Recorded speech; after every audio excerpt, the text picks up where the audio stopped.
Hello everyone, मोहित study IQ centre में आपका स्वागत है। आज हम जो है सीडीपी का जो है पेपर सॉल्व करेंगे। ये पेपर जो है शायद 20वां पेपर है। मैंने 19 पेपर जो है सीडीपी के इससे पहले अपलोड कर दिए हैं। आपने अगर वो पेपर सॉल्व नहीं किए तो उसको भी पेपर जा कर के आप सॉल्व कर सकती है। देखिए, एग्ज़ाम जो है आपका नज़दीक है और मुझे उम्मीद है कि आप लोग ना तैयारी अच्छे से कर रहे होंगे, क्योंकि देखिए इतने पेपर्स मैं करा चुका हूँ। अगर आप इतने पेपर्स जो हैं कर लेंगे तो मुझे गारंटी है कि 30 में से, देखिए मैं झूठ नहीं कहूँगा, 28 क्वेश्चंस जो है आपके नॉर्मली सही हो जाएंगे। देखिए इसमें पेपर में जो है कई क्वेश्चंस जो है रिपीटेड होंगे, जो हर साल रिपीट आए। मैं मेरी टीम जो है हर वक्त देखती रहती है कि कौन से क्वेश्चंस अधिकतम टाइम पे जो है रिपीट होते हैं। तो उन रिपीट क्वेश्चंस को अक्सर हम ना एक सीरीज़ में ला करके आपको क्वेश्चंस कराते हैं कि ताकि इस बार भी अगर रिपीट हो जाए तो बच्चों को कोई दिक्कत ना हो। तो मैंने क्वेश्चंस पेपर इसी तरीके से दिया है। ठीक है, तो ध्यान रखिएगा, ये भी पेपर बहुत अच्छा पेपर है। प्रीवियस ईयर के क्वेश्चंस है इसमें। तो आप इस पेपर्स को देखिए, सॉल्व करिए और बताइएगा कैसा लगा पेपर आपको।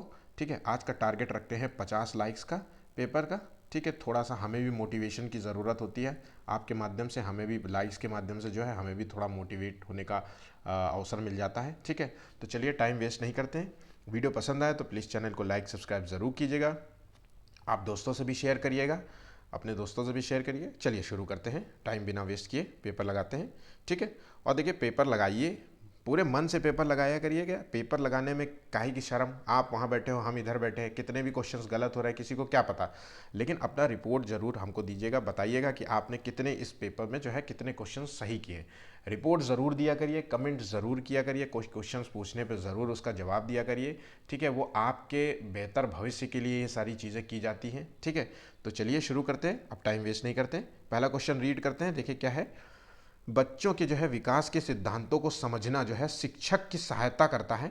कहने का मतलब है कि बच्चे जो है विकास के कौन से सिद्धांत होते हैं जिससे टीचर को जो है बेहतर पढ़ाने में आसानी होती है, टीचर की मदद होती है। तो ऑप्शंस देखिए, शिक्षार्थी की आर्थिक पृष्ठभूमि को पहचानने में, मतलब बच्चे के जो है आर्थिक कितना अमीर है, पैसा वाला है कि गरीब है, इससे टीचर को फ़ायदा मिलता है। या जो है शिक्षार्थियों को क्यों पढ़ाना चाहिए, ये औचित्य स्थापित करने में कि क्यों पढ़ाऊँ मैं तुम्हें ये चीज़ें। ये शिक्षार्थियों की भिन्न जो है अधिगम शैलियों को प्रभावी रूप से संबोधित करने में, ये शिक्षार्थी के सामाजिक स्तर को पहचानने में। तो इसका सही जवाब बताएं क्या होगा। देखिए इसका सही जवाब है, शिक्षार्थियों के जो है भिन्न जो है अधिगम शैलियों को प्रभावी रूप से संबोधित करने में जो है टीचर को सहायता मिलती है। शिक्षार्थी के भिन्न अधिगम शैली क्या होता है, हर टीचर के जो है अभ्यास से जो है बच्चा जो है कुछ ना कुछ सीखता है, उसके माध्यम से सीखता है। जैसे टीचर को पता हो जाएगा कि इस बच्चे को किस तरीके से पढ़ाना चाहिए, है ना, इसको किस तरीके की कोई क्या समस्याएं हैं जो इसको बच्चे को सुधार सकते हैं, है ना। तो टीचर जो है अपने अभ्यास से करके सीखने को अधिक महत्व देता है अक्सर हमेशा टीचर। ठीक है, तो ये इसका सही जवाब है सी नंबर। पुत्र पुरुष जो है स्त्रियों की अपेक्षा जो है ज़्यादा बुद्धिमान होते हैं, ये कथन किस रूप में सही है। सही हो सकता है ये लैंगिक पूर्वाग्रह को प्रदर्शित करता है, या बुद्धि के भिन्न जो है पक्षों के लिए सही है, ये सभी। तो देखिए ये लैंगिक जो है पूर्वाग्रह को प्रदर्शित करता है। ठीक है, आज के समय में जो है लड़का और लड़की में कोई भेद नहीं दिखाया जाता। यहाँ तक कि हमारा संविधान भी जो है लड़की और लड़के को समान जो है नज़रों से देखता है, और समान जो है, यहाँ तक कि समान जो है आय की भी व्यवस्था की गई कि लड़का और लड़की की जो है आय भी सेम होनी चाहिए। ठीक है, किसी भी तरीके की ये पहले माना जाता था कि लड़के जो है ज़्यादा मेहनत करते हैं इसलिए उनको ज़्यादा आय। आज भी ये देखिए, आज भी एक ही जॉब के लिए लड़कों की सैलरी ज़्यादा होती है और लड़कियों की आमतौर पर थोड़ी सी कम होती है। लेकिन अब वो जो है रूढ़िवादिता जो है पूर्वाग्रह खत्म की जा रही है, धीरे धीरे खत्म हो रही है। लड़कियां भी उस क्षेत्र में हैं जहां पे लड़के पहले काम करते थे। जैसे कि मान लीजिए अभी कुछ टाइम पहले देखिए इंडिया की पहली जो है फाइटर प्लेन उड़ाने वाली जो है महिला बनी है शिवांगी सिंह, है ना। उसी तरीके नौसेना में जो है फाइटर प्लेन जो है उतारने वाली भी बनी है। ठीक है, तो इस तरीके की चीज़ें बहुत जो है अभाव तक जो है इसको शामिल नहीं करते। ठीक है, ये पूर्वाग्रह का प्रदर्शित करता है आंसर। इरफान जो है खिलौने को तोड़ता है और उसके जो है पुर्जे पुर्जे निकाल करके देखने के लिए उन्हें अलग अलग कर देता है। आप ऐसी चीज़ों को देख के क्या समझ रहे हैं, समझिए बताइए। ठीक है, एक खिलौना आपने दिया और उसको तोड़ दिया, उसने फिर एक एक पार्ट्स को खोल करके उसको अलग तरीके से लगा रहा है, तो आप क्या समझते हैं। उस पर हमेशा नज़र रखेंगे कहीं दूसरी चीज़ें ना तोड़ दें, या उसके जिज्ञासु स्वभाव को प्रोत्साहित करेंगे, उसकी ऊर्जा को सही दिशा में संचालित करेंगे, या उसे समझाएंगे खिलौना तोड़ा नहीं करें, या इरफान को खिलौने से कभी नहीं खेलने देंगे। तो देखिए उसको उसको खिलौना तोड़ेंगे नहीं, तोड़ने नहीं देंगे, ये समझाएंगे कि बेटा खिलौना नहीं तोड़ना है, ठीक है। या फिर इरफान को जो है खिलौने से कभी भी नहीं खेलने देंगे कि ये तोड़ देता है इसलिए। तो ये दोनों तो बिल्कुल सही है। हाँ, तोड़ खिलौने को तोड़ना नहीं चाहिए, ये समझाना तब हो सकता है जब बच्चा तोड़ दे और उसको फेंक दे कोने में, तब तो हम समझ सकते हैं कि बच्चे के अंदर जिज्ञासा ही नहीं है। पर वो यहाँ पे जिज्ञासा दिखा रहा है, पुर्जे को देखने के लिए उन्हें अलग अलग कर देता है कि पुर्जे के अंदर क्या है। मान लीजिए एक कार दिया, उसको तोड़ के उसको खोल करके जो भी चीज़ें समझ रहा है, तो उसके अंदर एक जिज्ञासा पैदा हो रही है। इसका आंसर है बी नंबर, वो जिज्ञासु व्यक्ति का है, स्वभाव का बच्चा है ना। अगर हम उसकी जो है जिज्ञासा से ही देखिए सृजनात्मकता शक्ति का विकास होता है, सृजन शक्ति का विकास होता है। इससे जो है जिज्ञासा से ही बच्चे के अंदर जो है नए विचार पैदा होते हैं, ठीक है। नई खोज जो है जिज्ञासा से ही जन्म लेती है, ठीक है। तो उसकी जो है इस जिज्ञासी स्वभाव को जो है हम एक सही दिशा में लगाएंगे, ठीक है। चलिए नेक्स्ट क्वेश्चन देखते हैं। क्रिस्टीना जो है अपनी कक्षा को जो है क्षेत्र भ्रमण पर ले जाती है, ठीक है। क्रिस्टीना एक नाम की टीचर है जो अपने बच्चों को जो है क्षेत्र भ्रमण पर ले जा रही है और वापस आने पर अपने विद्यार्थियों के साथ जो है भ्रमण पर चर्चा करती है, बातचीत करती है कि क्या आपने देखा, वहाँ पे क्या चीज़ महसूस किया। ये किस ओर के संकेत करता है? ये सीखने के लिए आकलन, या आकलन का सीखना, या आकलन के लिए सीखना, या सीखने का आकलन, ठीक है। तो देखिए क्या संकेत करता है। तो इसका सही जवाब क्या है? इसका सही जवाब है, कंफ्यूज मत होइएगा, सीखने के लिए आकलन ये है, ना कि सीखने का आकलन। ध्यान रखिएगा, सीखने के लिए आकलन की ओर संकेत करता है ये चीज़, ठीक है। इसमें जो है बच्चे का कार्य प्रदर्शन देखा जाता है कि बच्चे ने क्या सीखा, क्या जाना, ताकि हम समझ सके कि बच्चा कितना प्रभावशाली है, किन चीज़ों को कितना एडॉप्ट कर रहा है, उसके अंदर कितनी वैचारिक क्षमता है। भाई बच्चा भ्रमण करेगा, उसने बहुत सारी चीज़ें देखी। जब हम बच्चे से पूछते हैं कि बेटा आपने क्या देखा, अब बच्चा मूक बन करके चुप बैठा है, बता ही नहीं रहा है कुछ, तो इसका मतलब है कि बच्चा कहीं ना कहीं हेजिटेट हो रहा है, बताने में हिचकिचा रहा है। हो सकता है बच्चे ने ध्यान ही न दिया हो चीज़ों को सीखने में, इसलिए उस पर चर्चा करना बहुत ज़रूरी है।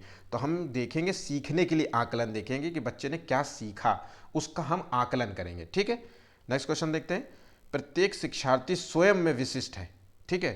स्वयं में विशिष्ट है, इसका क्या मतलब होगा? तो शिक्षार्थियों में ना तो कोई समान विशेषताएं होती है और ना ही उनके लक्ष्य समान होते हैं।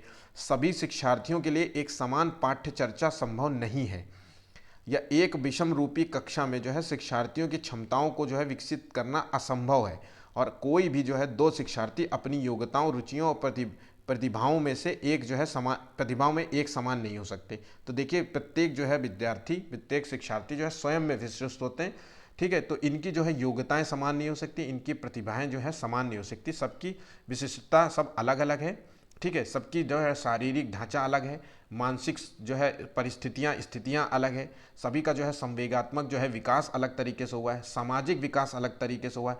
तो इन सभी चीज़ों से मिलने से बच्चे के अंदर देखिए योग्यताएं विकसित होती हैं, रुचियाँ विकसित होती हैं, प्रतिभाएं विकसित होती हैं। अगर मान लीजिए एक मैकेनिक के घर में बच्चा होगा तो उसके अंदर जो है थोड़ा सा मैकेनिकल चीज़ों पे ज़्यादा प्रतिभा डेवलप हो चुकी होगी, भले ही वो आगे जा कर के बदल जाए वो बात दूसरी है, लेकिन वो चीज़ों पे इन पे ज़्यादा उनको अच्छा लगेगा क्योंकि उसके यहाँ घर में इन्हीं सब चीज़ों पे हैं। तो ये और उन सभी की जो है योग्यताएं एक दूसरे से भिन्न भिन्न होती हैं, ठीक है। आप ये से समझिए जो गार्डनर का बहुविधि सिद्धांत था वो इसी पर आधारित है। कोई जो है म्यूजिशियन कोई म्यूजिक अच्छा बजा लेता है, ठीक है। कोई कविताएं अच्छा लिख लेता है, ठीक। कोई जो है खाली जो है जगह को अच्छा समझ सकता है कि खाली जगह में क्या होना चाहिए, क्या बेस्ट हो सकता है ना। कोई क्रिकेटर बन सकता है, ठीक है, मतलब खेलकूद में बेहतर हो सकता है, ठीक है। तो ये सारी चीज़ें हैं। तो समझ गए होंगे इसका आंसर, विशिष्टता में सभी भिन्न होते हैं, सभी समान नहीं होते, ठीक है। सृजनात्मक जो है उत्तरों के लिए आवश्यक क्या होता है? क्रिएटिव आंसर देना है हमको। जैसे हमने कोई क्वेश्चन पूछा उसका जो है डिफरेंट आंसर देना है, रट्टू तोता वाला आंसर नहीं देना, थोड़ा सा क्रिएटिविटी के साथ आंसर देना। तो विषय वस्तु जो है आधारित प्रश्न होना चाहिए कि मैंने किसी टॉपिक पे क्वेश्चन दिया। क्रिएटिविटी की मान लीजिए मैंने कहा कि भैया पियाजे के सिद्धांत पर क्या समझते हो, कितने कितने सिद्धांत होते हैं, इसने कितने वो दिए थे स्टेजेस, ठीक है। इस तरीके से मुक्त अंत वाले प्रश्न, या एक अत्यंत अनुशासित कक्षा, या प्रत्यक्ष जो है शिक्षण एवं प्रत्यक्ष जो है प्रश्न। तो देखिए सृजनात्मक उत्तरों के लिए आवश्यक होता है मुक्त अंत उत्तर वाले जो है प्रश्न। जिस प्रश्न मतलब हमने कोई प्रश्न पूछा, मान लीजिए हमारा ये एक प्रश्न है और उस प्रश्न के जो है कई आंसर बन जाएं, ठीक है, कई आंसर बने, वो होता है मुक्त अंत, ठीक है। कई सॉल्यूशन, मान लीजिए एक समस्या हमारे पास कोई आई और उस समस्या का हल हमारे पास बहुत सारे हो जाए। हम एक समस्या का हल, दो समस्या, ये नहीं पसंद आ रहा तो तीसरा ले लो, तीसरा नहीं चौथा देख लो, पांचवा देख लो, छठा देख लो, सातवां देख लो, आठवां देख लो, ये सब। ठीक है, तो मुक्त अंश वाले प्रश्न यही होता है, इसमें जो है सृजनात्मकता की क्षमता का विकास होता है बच्चे में। ठीक है, क्योंकि बच्चा जो है सोचता है, एक से अधिक आंसर सोचा है कि एक इसके जो है सॉल्यूशंस एक से अधिक हो सकते हैं, तो कहीं ना कहीं बच्चा जो है बहुत प्रतिभाशाली है, तार्किक सोच रखता है, विचार उसके बहुत स्पष्ट हैं। ठीक है, चीज़ों को समझ गए होंगे। शिक्षार्थियों को डैश के लिए प्रोत्साहित नहीं करना चाहिए, ध्यान रखिएगा, किस चीज़ के लिए प्रोत्साहित नहीं करना चाहिए? और समूह कार्य में दूसरे शिक्षार्थियों के साथ सक्रिय रूप से अंतःक्रिया करने या अधिक से अधिक पाठ्य सहगामी जो है क्रियाओं में हिस्सा लेने, या शिक्षक जो पूछ रहे हैं उन सभी प्रश्नों के उत्तर याद करने और कक्षा के जो है अंदर और बाहर अधिक से अधिक प्रश्न पूछने के लिए जो है प्रोत्साहित नहीं करना चाहिए। तो किस चीज़ के लिए? तो देखिए, शिक्षार्थियों को जो है शिक्षक जो पूछ रहे हैं उन सभी प्रश्नों को याद करने के लिए प्रोत्साहित नहीं करना चाहिए।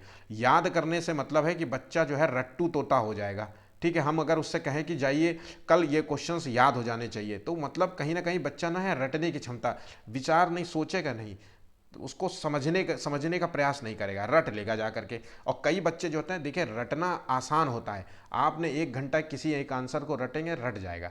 लेकिन कल जा करके 4 दिन बाद जा करके आप छुट्टी पे उस बच्चे को लेके जाइए, घुमाने टहलाने ले जाइए, वो रट्टू तोता वाली चीज़ें सब भूल जाएगा।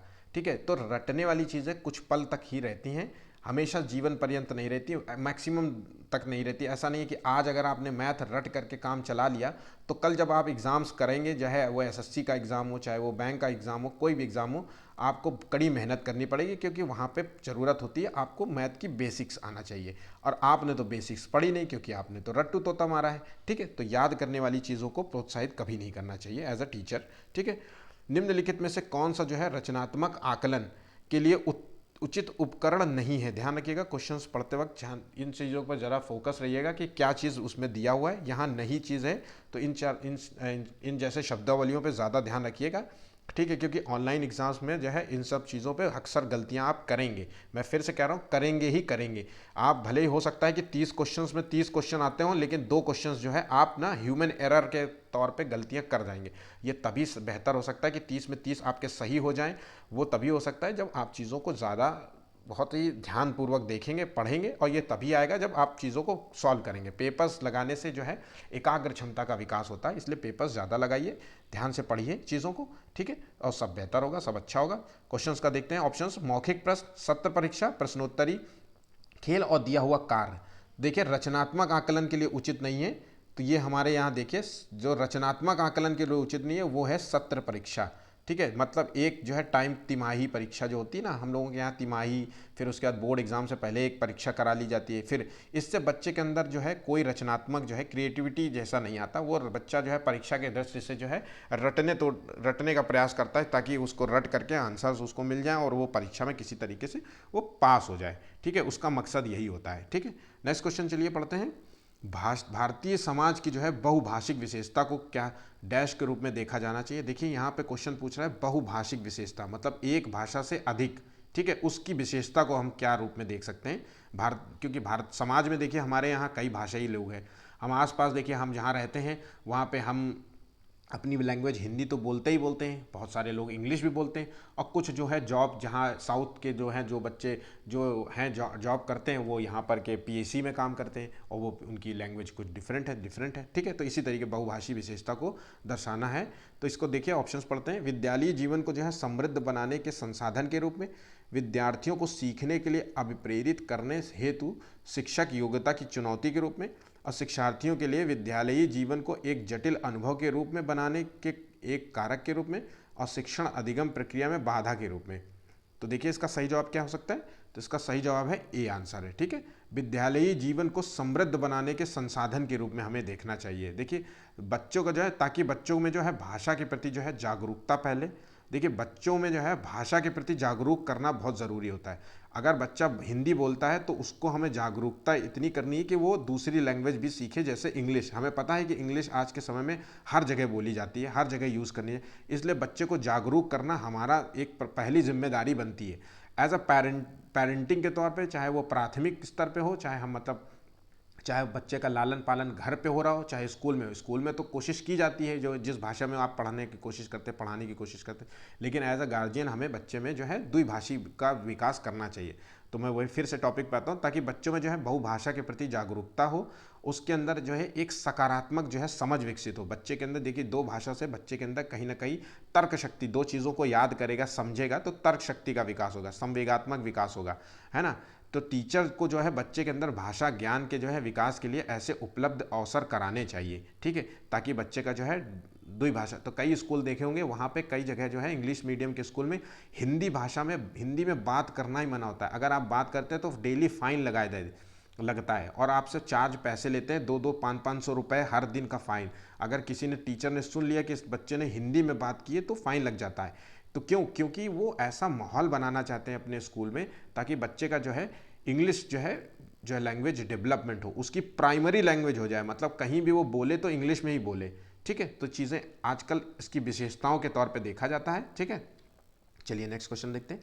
विद्यार्थियों के सीखने में जो रिक्तियां रह जाती हैं, जो कमियां, मतलब रिक्तियों से संबंध है कमियां, सीखने में जो कमी रह जाती है उसका जो है सॉल्यूशन कैसे, निदान के बाद होना चाहिए, किस चीज़ के बाद होना चाहिए, उसका सॉल्यूशन किस तरीके से होना है, प्रॉब्लम सॉल्व को किसके बाद होना चाहिए। सघन अभ्यास के बाद होना चाहिए, मतलब बहुत अभ्यास करने के बाद जो हम रिक्तियों का जो है निदान करने के बाद करना चाहिए। सभी पाठों को व्यवस्थित रूप से दोहराना, या शिक्षार्थियों अभिभावकों को उपलब्धि के विषय में बताना, और यह समुचित जो है उपचारात्मक जो है कार्य। तो ठीक है, तो इसका सही जवाब है 10th का डी है, ठीक है। समुचित जो है उपचारात्मक कार्य, सीखने में जो भी गलतियां रह गई हैं उसका विकास करने का प्रयास करना चाहिए एज अ व्यक्तिगत रूप से, है ना। व्यक्ति को जो है, चाहे वो व्यक्तिगत रूप से उसका उपचार हो, और हो सकता है सामूहिक रूप से भी उसका जो है उपचार किया जा सकता है, ठीक है। तो दोनों रूप से इसका जो है बच्चे का जो है निदान करना चाहिए।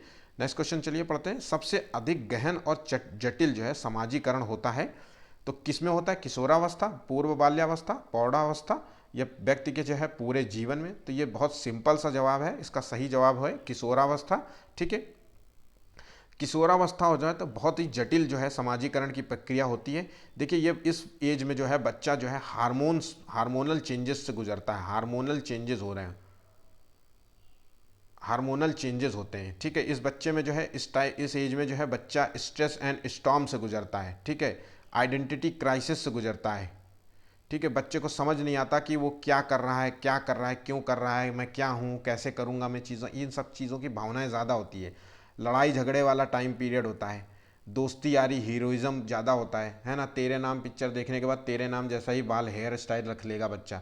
तो ये सब समाजीकरण, चाहे जैसा इसमें जो है इस एज में जो है बच्चे पे फोकस किया जाता है कि उसके जो है व्यवहार को, उसके जो है आचरण को ऑब्जर्व करना एज अ पेरेंट्स के तौर पे हमें देख करना चाहिए, स्कूल के भी तौर पे एज अ टीचर भी, कि वो स्कूल में किस तरीके के आचरण कर रहा है। कहीं ऐसा तो नहीं है कि वो दूसरे बच्चों को जो है अपनी संगति में आकर के या जहाँ से भी वो गलत आचरण सीख रहा है उसको सिखा रहा हो। तो चीज़ों को बहुत ऑब्जर्व करना चाहिए, ऐसी उम्र में बच्चों को ध्यान देना चाहिए, है ना। 11 साल से अधिक जो है किशोरावस्था की एज है, ठीक है, ध्यान रखिएगा। तो ये क्वेश्चंस आप याद रखिएगा, ठीक है। चलिए नेक्स्ट क्वेश्चन देखते हैं। आनुवांशिकता को जो है सामाजिक संरचना माना जाता है, गौड़, गत्यात्मक, स्थिर और प्राथमिक। आनुवांशिकता मतलब वंशानुक्रम, जो आनुवांशिकता जो है माता पिता से मिलने वाले गुण, और उनके माता पिता को उनके माता पिता से मिलने वाले, एक पीढ़ी से जो दूसरी पीढ़ी में मिलता है गुण, है ना। तो वो गुण कोई भी हो सकता है, उसका रूप हो सकता है, ध्यान रखिएगा। गुण में रंग हो सकता है, संज्ञानात्मक जो है क्षेत्र हो सकता है, संज्ञानात्मक जो है विकास, जो मतलब बौद्धिक विकास, वैचारिक विकास, शारीरिक जो है शारीरिक विकास हो सकता है कि माता पिता में से बहुत अच्छा फिजिक बॉडी हो, तो लड़के में भी वो जेनेटिक्स आ जाए। देखिए आमतौर पे देखिए अफ्रीकन जो लोग होते हैं उनकी जो है कद काठी कैसी होती है, अमेरिकन जो लोगों की कद काठी देखिए कैसी होती है, इंडियंस लोगों की कद काठी कैसी होती है, उत्तर प्रदेश में लोगों की कद काठी कैसी होती है, साउथ में लोगों की कद काठी और रंग रूप कैसे हो, क्योंकि वो जेनेटिक्स उनका वैसा ही है, ठीक है। तो ये एक स्थिर संरचना मानी जाती है, ध्यान रखिएगा, बदली नहीं जा सकती। ऐसा नहीं है कि एक साउथ इंडियन का जो है संरचना ऐसा बदल दे कि उस व्यक्ति के अंदर, तो वो स्थिर है, ठीक है, डायनेमिक नहीं है, ठीक है। नेक्स्ट क्वेश्चन चलिए पढ़ते हैं। पियाजे के अनुसार जो है विकास की पहली अवस्था, जिसे कहते हैं जन्म से लगभग 2 वर्ष, जिसे कहते हैं हम शैशवावस्था, ध्यान रखिएगा, पहली अवस्था का नाम है शैशवावस्था, ठीक है। तो दौरान जो है बच्चा जो है सबसे बेहतर सीखता है, किन चीज़ों से सीखता है? तो निष्क्रिय जो है न्यूट्रल शब्दों को समझने के द्वारा, या अमूर्त तरीके से चिंतन द्वारा, या भाषा के नए जो है अर्जित ज्ञान के अनुभवों द्वारा, और इंद्रियों के जो है प्रयोग द्वारा।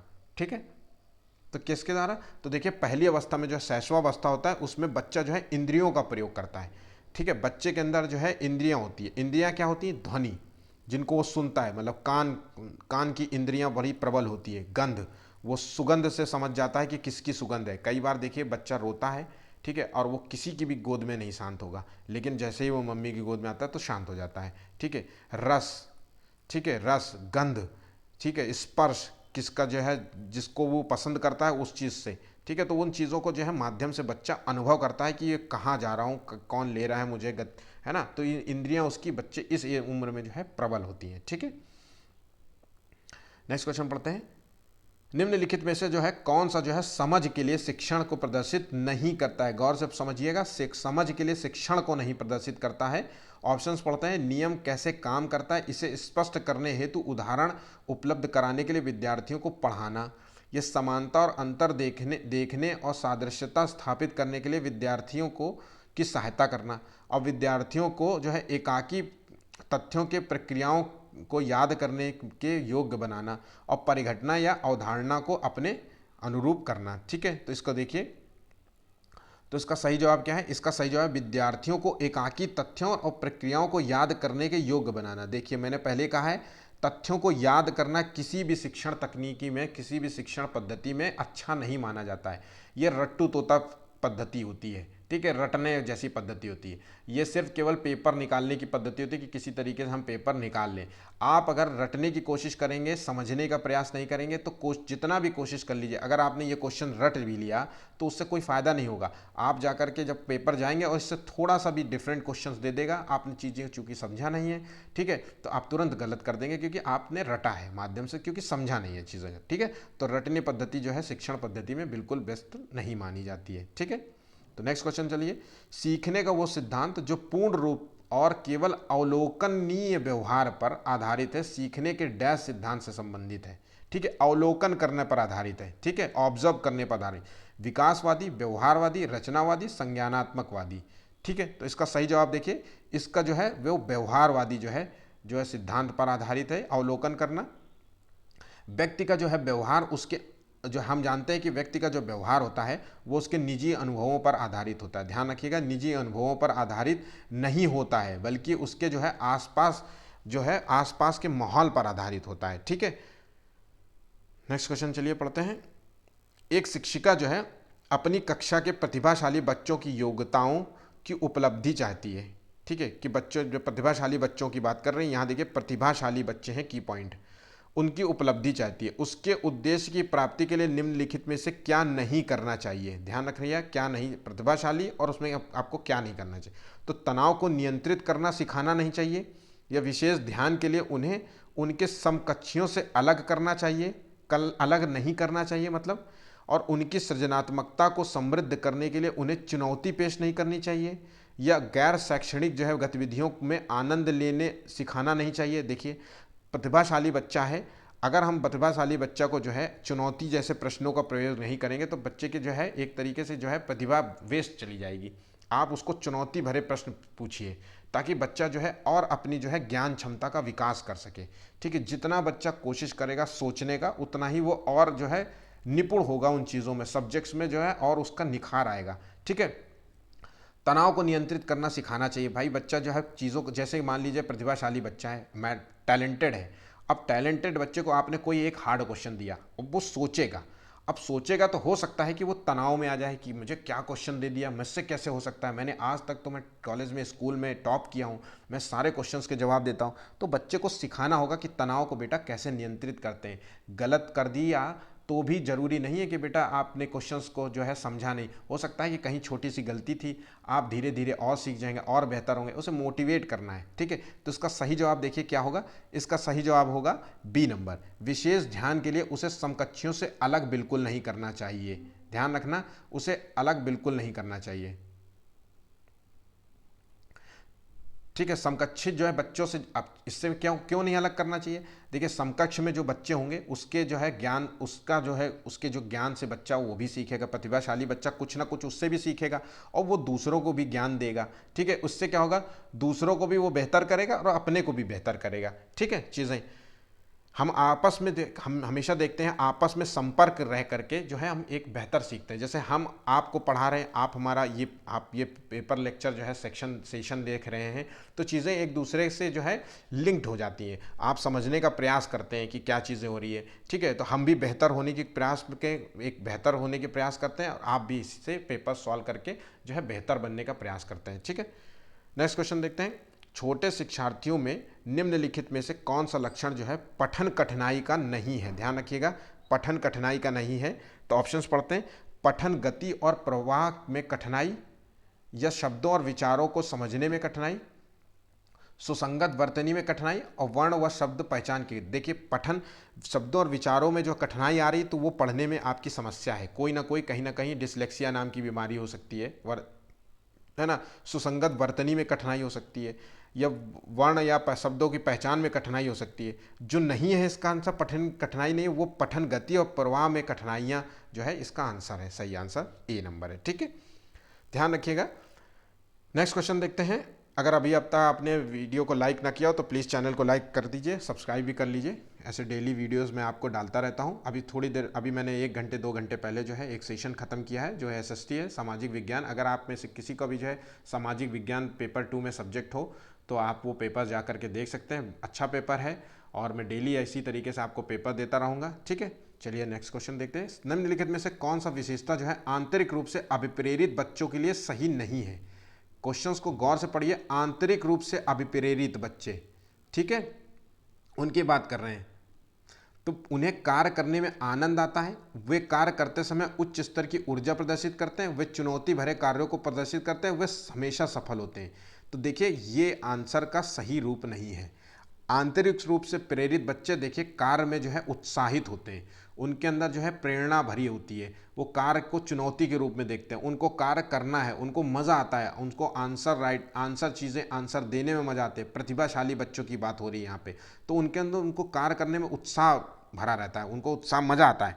वो कार्य करते समय जो है उच्च स्तर की जो ऊर्जा प्रदर्शित करते हैं। अगर उनको आपने कोई जो भी होमवर्क दिया है या आपने स्कूल वर्क दिया है तो वो पूरी एनर्जी के साथ उसको लगाने की कोशिश करते हैं कि मैं इससे भी बेहतर आंसर लिख सकता हूँ, इससे भी बेहतर मैं जवाब दे सकता हूँ। वो सोचते हैं, विचारते हैं। ठीक है, चुनौती भरे कार्यों को पसंद करते हैं। जब आप उनको बच्चों को थोड़े हार्ड क्वेश्चन देते हैं ना तो वो कहते हैं और हार्ड दो मुझे, ये तो बिल्कुल सिंपल सा क्वेश्चन है, और वो खट से सवाल को सॉल्व कर देते हैं। ठीक है, लेकिन वो हमेशा सफल होते हैं, मतलब हमेशा, ये कैसे पॉसिबल हो सकता है? देखिए ज़रूरी नहीं है कि आप अगर प्रतिभाशाली हैं तो ज़िंदगी में आप हर चीज़ को अचीव ही कर पाएंगे।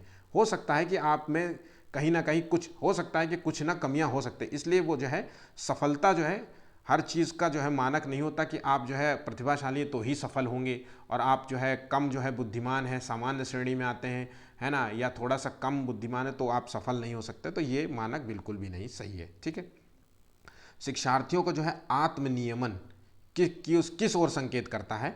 ऑप्शंस पढ़ते हैं। विद्यार्थियों के व्यवहार के लिए विनियम बनाना, और विद्यार्थी निकाय द्वारा बनाए गए विनियम, ठीक है, और स्व अनुशासन और नियंत्रण, और अपने सीखने का स्वयं पर्यवेक्षण करना।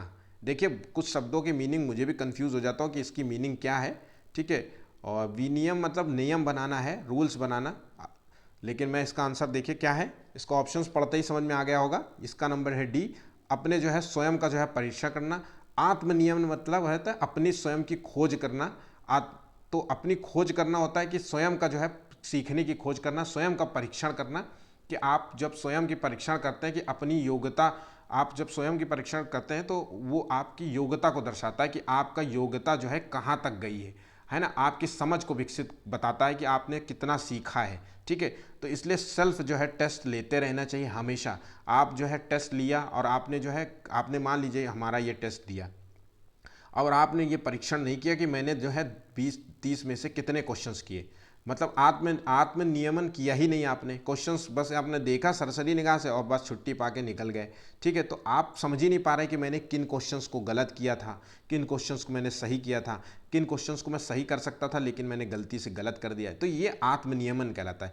ध्यान रखना होता है, चीज़ों को समझना होता है कि हम परीक्षण, स्वयं का परीक्षण करना होता है। ठीक है, नेक्स्ट क्वेश्चन देखते हैं। बच्चे के जो है उचित विकास को सुनिश्चित करने के लिए उसका स्वास्थ्य जो है, शारीरिक विकास एक महत्वपूर्ण आवश्यकता है, ये कथन है। तो गलत हो सकता है क्योंकि विकास जो है नितांत व्यक्तिगत मामला है। ठीक है, सही हो सकता है क्योंकि विकास जो है क्रम में जो है शारीरिक विकास सबसे सबसे स्थान पर आता है। और सही है क्योंकि शारीरिक विकास विकास के अन्य पक्षों के साथ अंतः संबंधित है। और गलत है क्योंकि शारीरिक विकास विकास के अन्य पक्षों को जो है किसी भी प्रकार से प्रभावित नहीं करता है। तो इसका देखो सही जवाब है शारीरिक विकास और विकास के अन्य पक्षों के साथ जो है ये अंतः संबंधित होता है।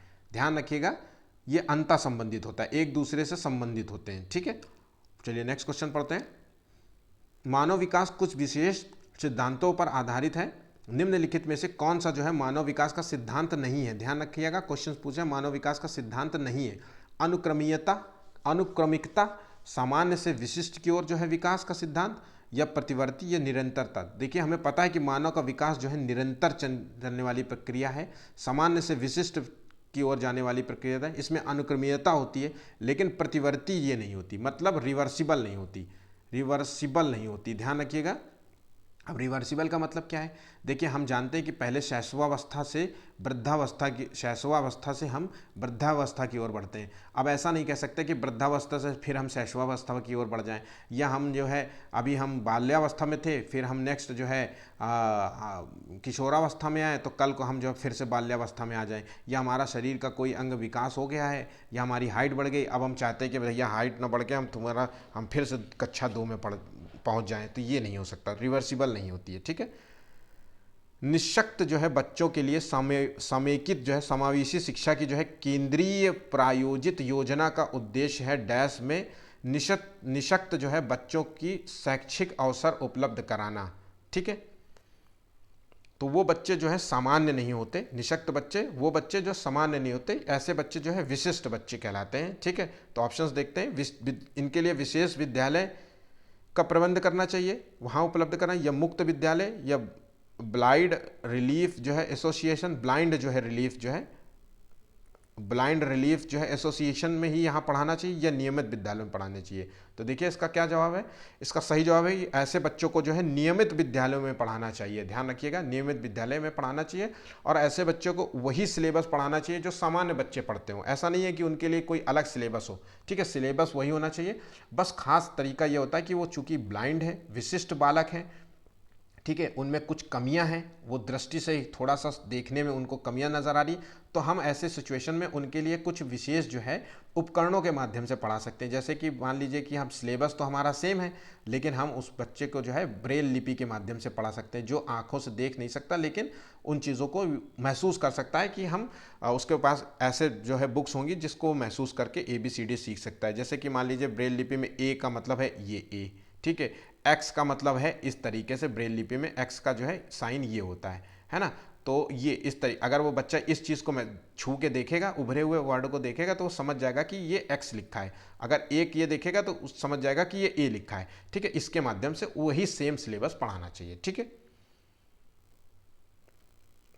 निम्नलिखित में से कौन सा जो है सीखने के विषय में सही नहीं है? ध्यान रखिएगा, सीखने के विषय में सही नहीं है। सीखना उस वातावरण में प्रभावी होता है जो संवेगात्मक रूप से सकारात्मक हो और शिक्षार्थियों को संतुष्ट करने वाला हो। और सीखने के किसी भी चरण पर सीखना जो है संवेगात्मक जो है कारकों से प्रभावित नहीं होता है। और सीखना मूल रूप से मानसिक क्रिया है, और बच्चों द्वारा जो है की गई त्रुटियां ये संकेत कराती हैं कि किसी तरह का सीखना जो है सीखना नहीं हुआ। तो इसका सही जवाब है ए नंबर। सीखना उस वातावरण में प्रभावी होता है जो संवेगात्मक रूप से सकारात्मक हो और विद्यार्थियों को संतुष्ट करने वाला हो। ठीक है, नेक्स्ट क्वेश्चन देखते हैं। मूल्यांकन का कौन सा जो है मुख्य उद्देश्य होना चाहिए? मूल्यांकन क्या, इवैल्यूएशन कहते हैं। तो शिक्षार्थियों की उपलब्धि को मापना होता है, ये मूल उद्देश्य होता है। ठीक है, ये हमारा ये निर्णय लेना कि विद्यार्थियों को अगली कक्षा में प्रोन्नत किया जाना चाहिए। देखिए मूल्यांकन हम इस सब चीज़ों का करते हैं, हमें पता है। देखिए हम स्कूल जाते हैं तो हमें ये देखना होता है कि बच्चा की जो है क्या उपलब्धियां हैं, इसका मूल्यांकन करते हैं हम। यहाँ तक कि प्रोन्नत है ये इसका मतलब, लेकिन हम शिक्षण शास्त्र की दृष्टि से हम इसका जवाब देंगे। ऐसा नहीं है कि इसीलिए ये क्वेश्चंस थोड़ा क्या है, आपकी मानसिक जो है क्षमता को प्रदर्शित करता है कि ये क्वेश्चंस में आपको समझ क्या रहे हैं। आपको लगेगा कि ये भी आंसर सही है, ये भी आंसर सही है, वे त्रुटियां निकालना होता है और फिर उनकी उपलब्धियों को मापना होता है। क्योंकि भाई देखिए हमारा टेस्ट होता है, हमारी गलतियों को पकड़ा जाता है, हमारी गलतियों को डांटा जाता है, स्कूल में सारी चीज़ें होती हैं जो चीज़ हम यहाँ।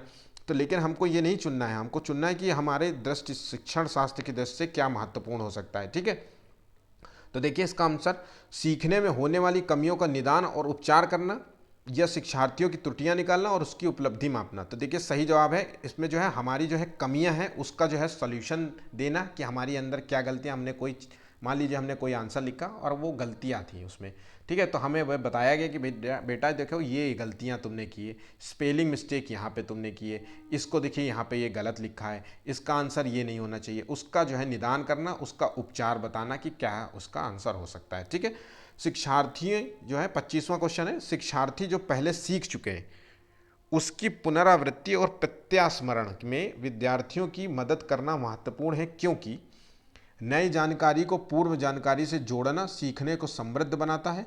अब पूर्व पाठों को दोहराने का ये एक प्रभावी तरीका है और ये शिक्षार्थियों को स्मृति को बढ़ाता है, जिससे सीखना समृद्ध होता है और ये किसी भी कक्षा अनुदेशन के लिए एक सुविधाजनक शुरुआत है। तो देखिए पुनरावृत्ति और प्रत्यास्मरण में जो है शिक्षार्थियों की मदद करना महत्वपूर्ण हो जाता है, क्योंकि नई जानकारी को पूर्व जानकारी से जोड़ने से जो है बच्चा जो है जल्दी सीखता है, चीज़ों को जल्दी अडॉप्ट कर लेता है, क्योंकि उसने ये चीज़ें पहले भी कर चुका होता है या कर चुकी होता है।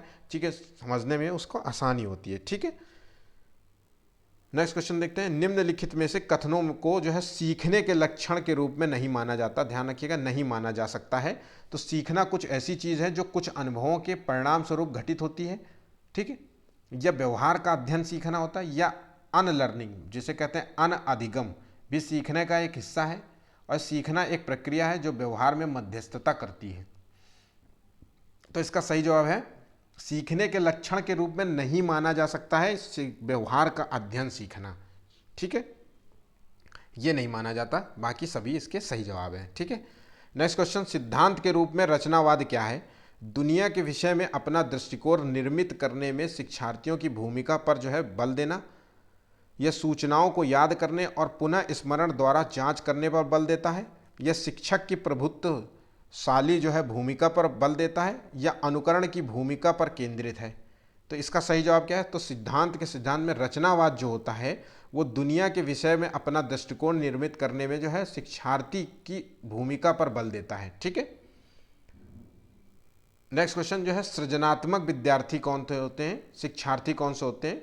क्रिएटिव माइंड वाले बच्चे कौन से होते हैं? तो बहुत बुद्धिमान होते हैं, या परीक्षा में हर बार अच्छे अंक प्राप्त करने वाले होते हैं, या जो है लेटरल चिंतन और समस्या समाधान में अच्छे होते हैं, या ड्राइंग या पेंटिंग में बहुत अच्छे होते हैं। तो देखिए ऐसे बच्चे जो होते हैं वो लेटरल चिंतन और समस्या समाधान में अच्छे होते हैं। ध्यान रखिए, बच्चे में जो है, ऐसे बच्चों में जो है स्वयं के जो है निर्णय लेने की क्षमता होती है, इनके अंदर एक अपने जो है कार्य करने की उत्सुकता होती है। ठीक है, और संवेदनशीलता, संवेगात्मक जो है क्षमता निपुण होती है इनके अंदर, है ना, आदि इनके गुण होते हैं एक तरीके से। ठीक है, अवधारणाओं का विकास जो है मुख्य रूप से किसका हिस्सा है?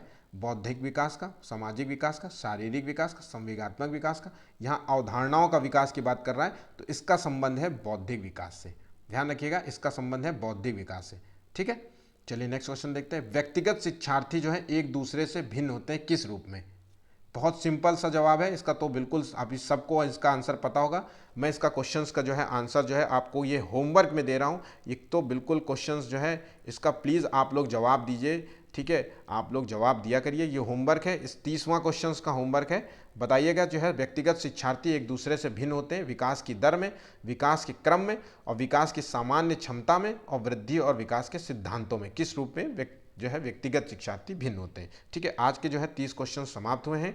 पेपर कैसा लगा तो प्लीज़ चैनल को लाइक सब्सक्राइब ज़रूर करिएगा, और आज का टारगेट जो है वो 50 लाइक्स का है। ठीक है, चलिए आज भर के लिए बस इतना ही, धन्यवाद।